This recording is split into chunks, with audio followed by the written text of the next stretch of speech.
But we just had to drop some songs right after the interview that we just had, just so you'd enjoy yourself. Remember, we promised to give you entertaining, informative, and educating packages. So, apologies anyway. It's 10 minutes gone past the hour 10. Let's get talking because time's already fast spent. So today I told you that we're going to be starting back home. We're going to be coming back home on the melting point, and yeah, we're going to be talking about something in Akwa Ibom State right now on the melting point. Welcome to the program. My name is Sharon Mandor. All right, so giving you a brief background. Now, Governor Moyne of Akwa Ibom State on Tuesday received former President Dr. Goodluck Jonathan, who was in Akwa Ibom on an economic engagement with investors to build a liquefied natural gas plant in the state. The LNG plant is to be built around the Ibom Industrial City, Ibom Deep Seaport, and Liberty Free Trade Zone. Dr. Jonathan accompanied a delegation from Preheat Energies, which will build the gas plant.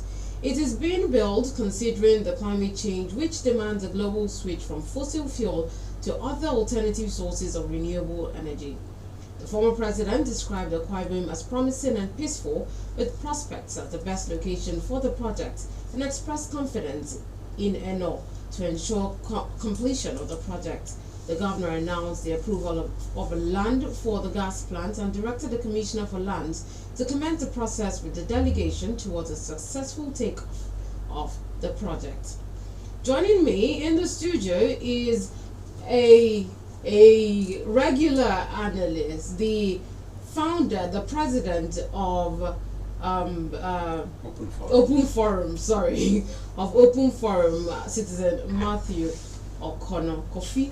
I keep forgetting that, Kofi. Good morning to you, Citizen. Thank you very much, Sharon. Good morning. How you doing? I am good, very good. Welcome to the program. Thank you very much, and let me say good morning to listeners. I call them fellow citizens and humanity. Okay, let's get talking about this LNG project that's about to kick off in Akwa Ibom State. Let's get to talk about the impact of the LNG project on our economy as a state before we go national. Before we start from the energy sector, there was so much energy yesterday in Akwa Ibom State. I think we should start from there. Yeah. Because I must once again congratulate His Excellency Pastor Omoino on his Diamond Jubilee celebration for 60 years today. And he did something which I have said on a sister station that I hope it becomes a culture. Having a leader to say, please don't go to the press for me. Use that money. Whatever gift you wanted to give to me, go and give to the less privileged. I'm sure quite some money and some goodwill went out yesterday across the state. The stats may not be as strong as some people have expected, but we are going to see the outcome because the sector is going to collate the pictures and maybe videos where there are videos to make a display. On our part, Open Forum, we had an outing yesterday because we are out for vulnerable persons, and vulnerable persons is not just the poor, the downtrodden, but even leaders. A leader who has been captured, who is under pressure, is also vulnerable. But we were with the street children yesterday, incidentally in front of their office. Yeah, we had a good time with them, and we were in tears, the kind of story we had. We did a video, we took pictures. I had to follow them to where they sleep. We're not here to talk about that, but I give credit to His Excellency because it motivated that we do that.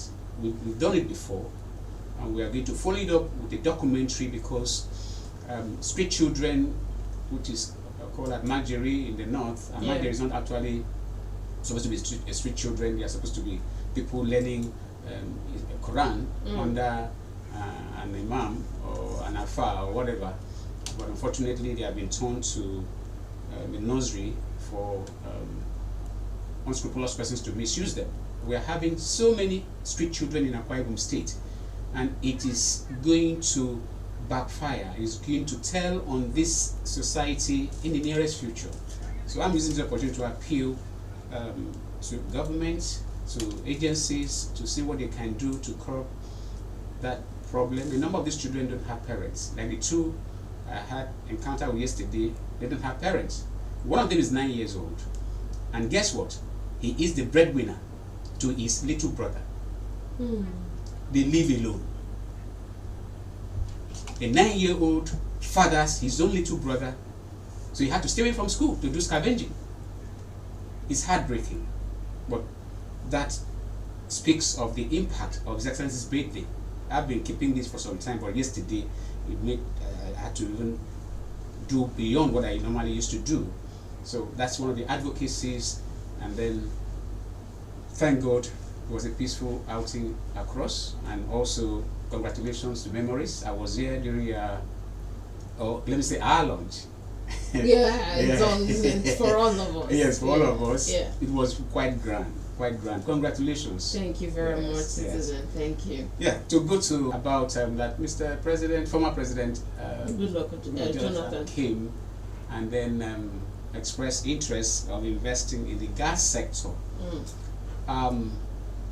It was a rare moment for me to see the former president come to the state without fanfare, without the usual announcement that, oh, we are expecting the former head of state, he's coming to do this, he's coming to do that. We just saw the pictures and then the stories that went with it, and quite unusual, because I have never seen His Excellency Dr. Goodluck Jonathan as a business person.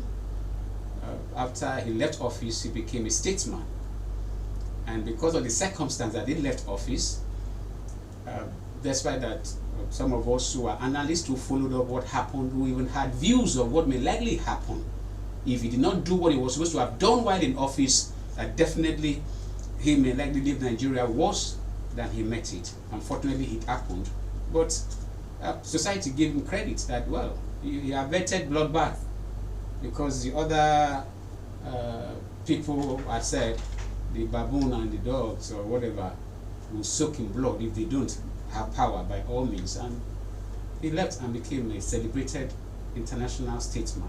So having him to come to Akwa Ibom to talk about investments was very rare. So I'm interested in everything that pertains to our people, and I've been following up conversations, and I take notes. I do research every day of my life. So we are not just going to talk about, oh, the benefit of gas to Akwa Ibom State or the investment. We are going to go deeper in the sense that I have personally been in a team, and I was even made the leader of the team that facilitated bringing in an investor to this state, the last administration. And the experience I had, which will live with me the rest of my life, is such that anything that has to do with the people or involves another person, you must be very detailed. Why am I saying this? One is that if you are to bring an investor, you should be able to know the investors. That's first, you, the person that is fronting them, and then the government of the state should be able also to do background checks, thorough background checks, to be sure that these are not people that are just coming because they have seen opportunity, and because of contact and connections, and because of, I'm not afraid to say this, the way our people operate in Akwa Ibom State. But from your research, has there been any thorough investigation? I am going to help government, because government is listening to this program. I'm going to help government to be able to also do their background check, because the statements that were made will give you an insight to the direction. Let's start with what His Excellency. No, not His Excellency.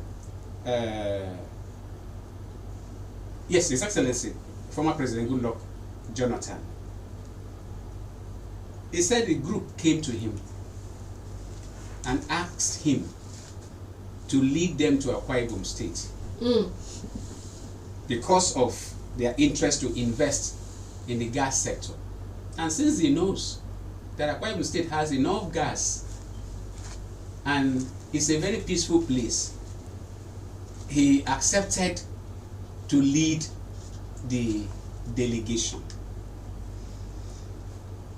And who is the brain behind the company? Is called Preheat Energy. Yeah. The name sounds like a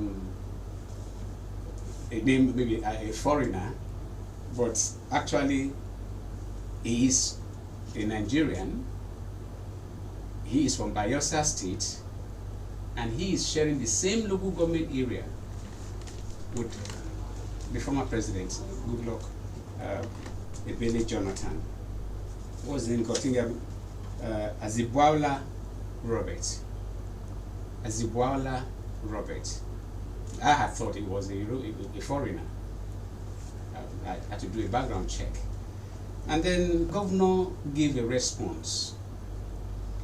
The instant response was to the effect that because of who is bringing the investor, that government was going to look at it with the prospect of making sure that the investment materializes. And then you should know that where the word of the king is, it is said, there is power. Jonathan had also said that they have dropped the documents with the relevant authorities. For me, because of my experience in bringing an investor and what is supposed to be done, I don't know if the full background checks had been done before facilitating a meeting as high level as that with the governor. The investor I brought, I was afraid some young men, we're not sure, maybe Nigerian factor, they are using, they are doing, a 419, we will arrange an office, one big man sees to receive. And when that man came, I facilitated a meeting with the deputy governor. I led the team to Government House. The current deputy governor? No, the former, okay, the last administration. Okay. And that was to show that what we were doing was genuine. And since the man was not coming to look for counterpart funding, he was coming with his money to invest. Unfortunately, some very unscrupulous persons, with an irresponsible person who was supposed to have used his office to be responsible but chose not to be, the whole thing was bungled. That story will be documented for posterity. I don't want to get into that here. So what am I trying to say? If the body that is supposed to be responsible for investments, which is ACICOM, has done its due diligence before taking or giving clearance that His Excellency, our governor, should meet with the pre-heat team led by the former president, good and fine. But if it was because the former president was leading an investor to come, and so because of that you give that investor tip right, like our people will say, I bet you as we go on,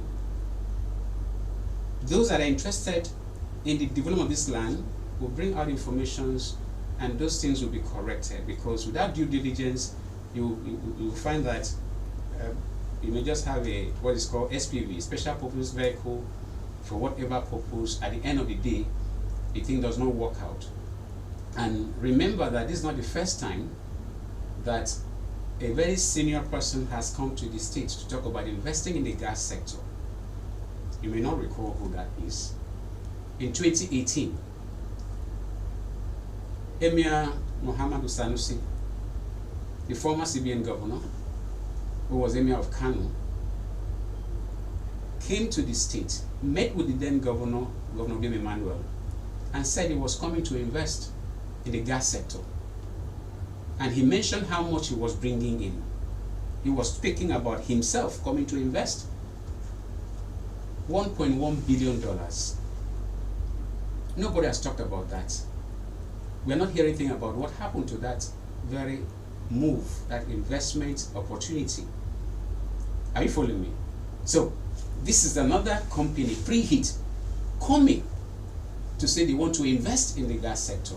And His Excellency mentioned the location where they will be given land. Akwa Ibom has an industrial city in a master plan that Obamata had created. It was to be side by side with the Ibaka deep sea port, which is now called Ibom Deep Sea Port, with a location being Ibaka, that has a natural depth. Without debate, the last administration moved that location to Unyele, which is said that you have to dig about 150 number of kind of football fields to be able to create what the experts call dug-out ports. So if the Preheat Energy will be given land for industrial city, where is the industrial city? Is it the one that was designed by Obamata during the era of Obamata, or are there changes? Because any action taken, if it is not in line with what is supposed to be the correct thing, I bet you, no matter how much you put in, it will be waste of time. And no serious investor will want to risk their money, because normally we expect that these investors are coming with their money. Government is just supposed to give counterpart funding, or where they know the prospect, be able to have reasonable shares, because we're supposed to make money from gas. We have more than enough gas. Akwa Ibom is one of the highest in the country, both in crude oil and gas deposit. But we are more of a political space than an economic space, because there is almost no indication, no reflection of the prosperity of oil and gas on the lives of citizens, except you are in government. And what does it take to be government? Be partisan, and like we had some time ago, be sycophantic more than enough, and be ready to do anything to defend what you believe in, even if others that are telling truth, that are actually helping government, are maligned and given names. So it's such a delicate matter that requires citizens to join people like us, who are creating a platform for deep discourse, critical conversations. I have done a background check on Azebwala Robert. Would you like to share your findings? Yeah, but just a bit. Okay. I have never heard that name before. But guess what? He was a brilliant child. Brilliant. Science inclined. But he couldn't do sciences. He went and read law. He's a lawyer. But as we speak, he has done so much in the two firms that he has. One of the things, Zenin, and I remember the name as we go on, is into construction and metal fabrication. He's having a company in Abuja that is going to manufacture what do you call these cars, electric vehicles and all that. And he's been given honor as a fellow of Nigerian Society of Engineers. I don't know if he had read law along the line, I've not seen that yet, but he is a fellow, honored. He's a young man. Young as in, at least, he's 55. In fact, the slogan of his company is, Nigerians build Nigeria. One of his companies, the engineering company, there's no foreign engineer. Every engineer are Nigerians. He's doing very well there. But guess what? I have tried to check the online presence of Preheat. I have not found it yet. That's a company that we are talking about, which was said to have been raised about 5 years ago and all of that. So what am I trying to say? That's the best I've been able to find out who's coming to invest, because we should receive investors and make sure they have the enabling environment and the support to be able to deliver. But I've not been able to lay hands on the profile of preheat energy yet. And those listening should be able to start putting their hands on their phones to do that, because we saw what happened when Ministry of Transport under this administration. Yeah, I was trying to talk about the other name of the company of Azebola. It's called Kakata Group. It has Kagata Group and it has Zitin Engineering. Those are the two I've been able to have the background check on. Preheat, I'm still on it. I've not been able to lay hands on it yet. And the Port Harcourt, Enugu, Calabar, Abuja Standard Rail that was awarded to a company called NPH Rail Development Limited. I don't know if you know the controversy. Multi-billion, federal government. By the time that information was released, people like us, not me, but others who are interested in, oh, development is coming. Who is the company? You know what they discovered? That company was registered in Nigeria separately. They went to UK, registered it. It's in dormant. So it was as a result of doing business with the person that you don't know. There was no thorough research. No thorough research. There are people that do use what we call SPV. I'm not saying in this case that's what is happening. But the case I'm telling you now, where a company that has no record of ever doing any business, in fact their share capital was £1,000. The entire money, the share capital, they have never done any job. And guess what? Is the director was the former Lagos State Speaker, Ikufuruji. And by the time the thing blew out, the same day the thing blew out, he was removed as a director from that company. And that project cannot go on because there is nothing like expertise. It was just maybe meant to be an SPV, and looking at the entire packages, the way they move, they change addresses from one place to another and all of that. And we now discovered that the other 4 directors who were brought in within maybe 3 months, some of them after the job was out. I mean, a whole thing bungled. As we speak now, it's impossible. I don't know the miracle that will happen. So that very company will even mention that, oh, they were given a PPP contract for a mega rail project. Okay, but sitting coming back home, this particular deal, with your research being done and all of that, would you say that there is, some shady elements in this? I'm not saying there is shady elements. I'm saying that because, like His Excellency said, the road that the drainage, not the road, Atiku was one of the best roads in the state until refuse took over a section of that road, disposed. And remember how it was during the last administration. All the noise on radio, all the cries. Somebody died there, if not 1 or 2 persons. Somebody was electrocuted there at Atiku. Nothing was done until, like His Excellency said, that somebody sent him a WhatsApp message while he was in church with the deputy governor showing the road after rain. And he said he told the deputy governor, we are going to see that place from church. And that's what His Excellency Pastor Moino did. Not because the authorities, those responsible, drew the attention of His Excellency. Citizens, like what I'm doing now. So he went and saw it, and the first was to start evacuating refuse that was abandoned. Let's not even go into that. So citizens engagement, you don't have to be in office. And it's one of the most sickening things that everybody wants to be in office. Without that, you don't exist. So I am just drawing the attention because it will be wonderful for us to have a company that can be identified. As I speak with you, I'm carrying out research which we are going to come out with, because by the grace of God, by next we are going to begin the Open Forum podcast, where we'll be dealing with serious issues. A lot is going on. People are dying. The state is losing so much. The country is losing so much. We are not focusing on Akwa Ibom.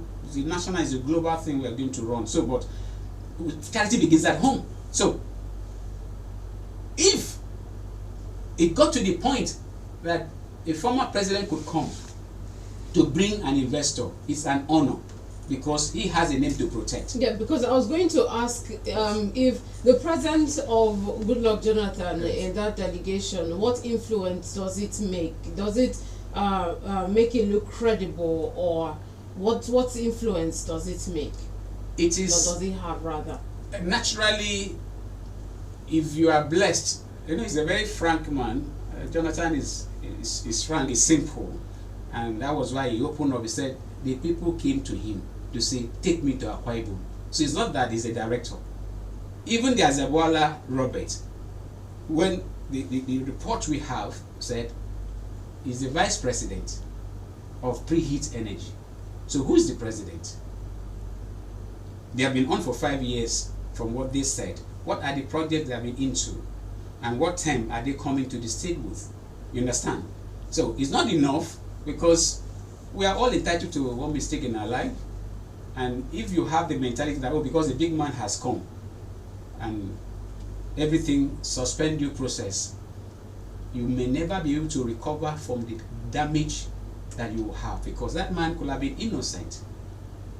Yes, he could have been innocent. So it is the responsibilities of those in charge of Akiko. Oh, that reminds me too. A very seasoned son of Akwa Ibom State has been appointed as the new chairman. Obong Idewodio. Yeah. One of the very solid appointments he certainly has done. I want to congratulate Obong Idewodio. Yes. When it comes to Akiko, I know a little about them. I don't want to say I know much, but the little I know is more than enough that can be useful to anybody who can, who wants.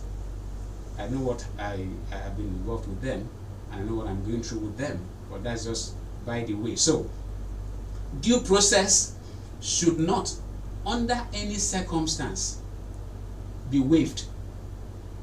Otherwise, if you know that the former Minister of Mines and Power, what is his name now? He's in court now. I think it was in the, I can't remember his name. You remember what Obasanjo said about him? The Mambila power project. He did not get approval for what Obasanjo said from the Federal Executive Council. He went and awarded a job of $6 billion. And that is giving Nigeria a hell of problem as we speak. Abandoned. There are so many investments that we've gotten into,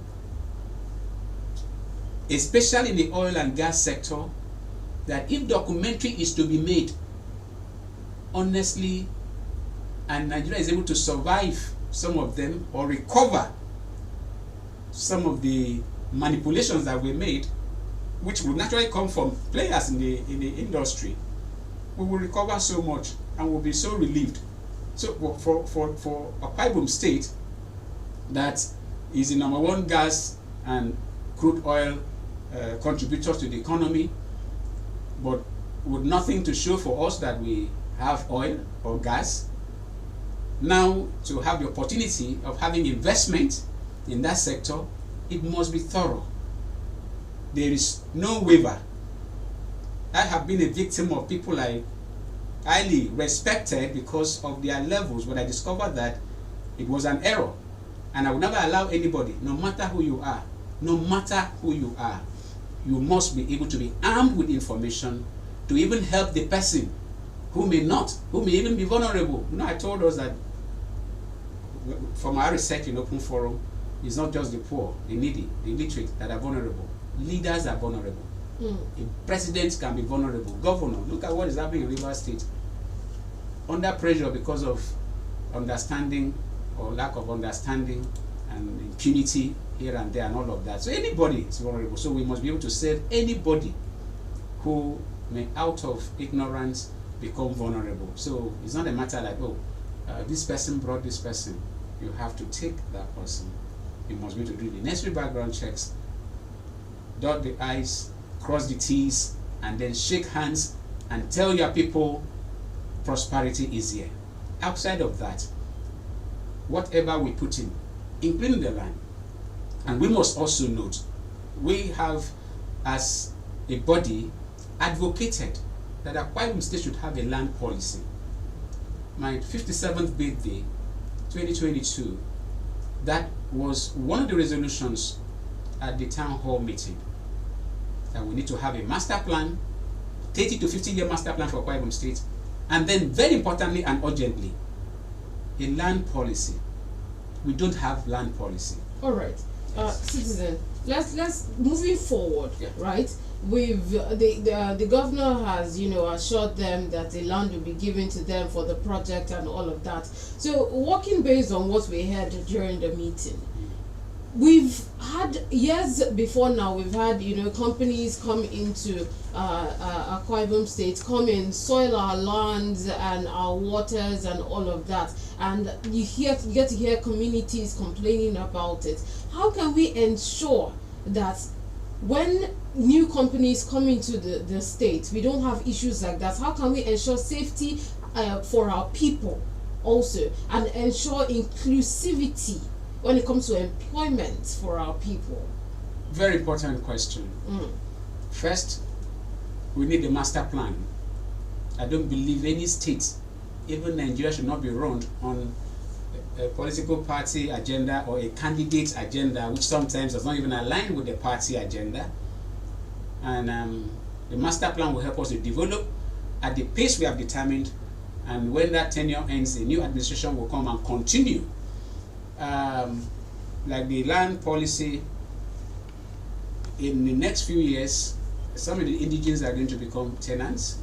They maybe have to relocate to somewhere, or maybe go and be tenants some other place, because the economy of this state, like I've said repeatedly, is not in the hands of the people of the state. So if a company comes, everybody wants to see the little thing they can collect without a clear-cut master plan to carry the community along. Every industry, every investment opportunity that comes should be able to have provision for the host community in terms of compensation, in terms of employment opportunities, and environmental impact assessment must be carried out to be sure that what other things that should be able to give them means of livelihood would not be endangered by a particular investment. But those things are not done. That is why you find that, like, is it a few months ago, or was it last year, we discovered that what we have been hearing in Zamfara was happening here in Akwa Ibom State. Like, people will say, what you're looking for in Sokoto is in where? Sokoto. So, that Chinese were doing illegal mining in Ibuno, or maybe a cat as well. Who will believe such a thing? One thing led to another. We've not heard. They follow up on that. And you know that there's no way mining is done, the impact on the environment will be monumental. You can imagine the one that even government does, like NNPC, the oil companies, all the drillings that they do, they have polluted the environment. Our fishermen and women are no longer able to have yields as before. The lands surrounding where explorations are done do no longer yield means of livelihood. The poorest set of people in this country, you find them here. Not even in the north. North is loud because of their style of really showing you that this is poverty, because it goes with mass terrorism. It goes with Almajiris, out of school children that may be close to 20 million now in the north alone. But here, packaging, if not anything, the people who have to go to church, they dress well. They have to get married, they pretend, they borrow just to show that it is well with them, they live by faith. But if you are close, like yesterday, Abbas, our city man, saw something yesterday, right here at Idarayo. The poverty that people are living with will make you wonder what is going on here. So, any company that comes, there should be no issue that, oh, youth unrest, community does. No, because all those should have been captured, factored in. We want to develop the state, and not just develop the state. I won't be tired of saying this because it must get down to everybody to imbibe the spirit. We have what is called the Akwa Ibom dream, where we are to run Akwa Ibom state as a country. So, anybody that talks about, there's problem because we could not see the community before this is done, even if it's government, know that that person has no business being near public office. He has no business being there. And I must say it, a number of persons don't have any business being in government. They should be given money. Some of them should even go to have a trade. Some of them should go and learn skill. They could be empowered, but not to hold office because they are just matters. Right. They only occupy space. They can never be productive. All right, let's get to hear from the listener. Now the phone lines are open, and they can now call the phone numbers 0803 085 7755, 0803 085 7755, or 0809 066 6909. We have a call. Let's get it. Hello. Hello. Good morning to you, Akban. Good morning, Lady Sharon. Good morning. Yeah, I'm better from you. All right. Welcome to the program. Concerning the coming in of companies into the state, I does not worry the communities enough. And the community, especially the youth, who are supposed to look for their daily bread, are only interested in landing fees. And when they collect this money, that is what you find in some essential companies. Only the menial job, cleaner, security, men are given to the natives. Those executive and important positions go to outsiders. That means that the people, I mean the natives, at times may not be qualified. So apart from involving the natives in any agreement that brings a company into a locality, the indigenous should also make sure that their qualified citizens are informed. If not so, it will always be a problem. What is happening in, for instance, moving now will not be happening. How many indigenous of Akwa Ibom are, or even with executive position? They are very, very few, and that does not offer well money. All right. Thank you very much, Akban.